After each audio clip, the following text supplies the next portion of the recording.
اللہ رب العزت یہ سورہ المؤمنون اس کے شروع میں ارشاد فرماتے ہیں مومنین کی صفات. اللہ فرماتے ہیں قد افلح المؤمنون، بے شک مراد کو پہنچے ایمان والے، فلاح پا گئے، کامیاب ہو گئے ایمان والے. الذین هم فی صلاتهم خاشعون. یا اللہ ایمان والوں کی صفات کو بیان کریں. اللہ فرماتے ہیں کہ مومنوں کی صفات یہ ہیں کہ وہ نماز میں گڑ گڑاتے ہیں، یعنی خشوع و خضوع کے ساتھ نماز کو ادا کرتے ہیں. نماز کے مسائل ہیں، ان تمام کو سامنے رکھ کے نماز پڑھنا، یہ ہے نماز میں خشیت. حضرت سیدنا رئیس المفسرین عبداللہ ابن عباس رضی اللہ عنہ فرماتے ہیں کہ اللہ یہ فرماتے ہیں کہ نماز قائم کرو.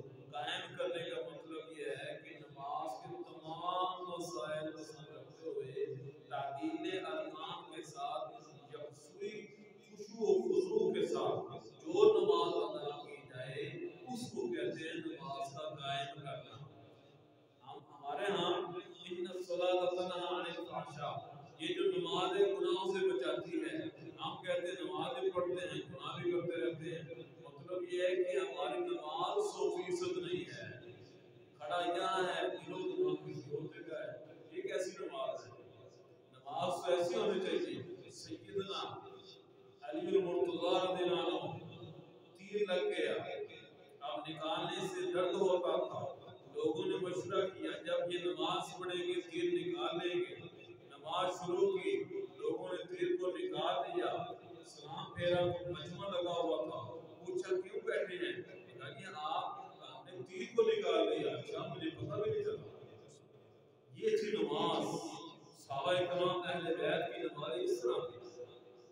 تو ہم نے اس طرح کرنا ہے. نماز کے 100 مسائل ہیں، 13 فرائض ہیں، 14 واجبات ہیں، 21 سنتیں ہیں اور 29 اس کے مکروہات ہیں، 5 مستحبات اور 18 مفسدات. یہ 100 مسائل ہیں، ہر ایک مسلمان کو آنا ضروری ہے.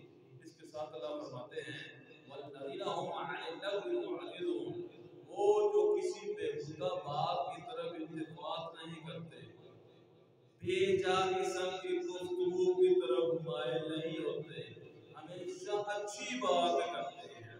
والذین هم للزکاة فاعلون، اور وہ یہ کہ زکات دینے کا کام کرتے ہیں، یعنی کہ زکات فرض ہو گئی تو فوراً ادا کرتے ہیں. ہم علماء کرام سے پوچھیں گے کہ ہمارے اوپر زکات فرض ہے کہ نہیں، اس کی تحقیق کرنی چاہیے. والذین هم لفروجهم حافظون، وہ اپنی شرمگاہوں کی حفاظت کرتے ہیں، وہ زنا نہیں کرتے. اللہ فرماتے ہیں ولا تقربوا الزنا انه فاحشہ وساء سبیلا، زنا کے قریب نہ جاؤ. اللہ نے یہ نہیں فرمایا کہ زنا نہ کرو، فرمایا کہ زنا کے قریب نہ جاؤ. اس سے مطلب یہ ہے کہ زنا اتنا ہی بری عادت ہے کہ اس سے قریب جانے سے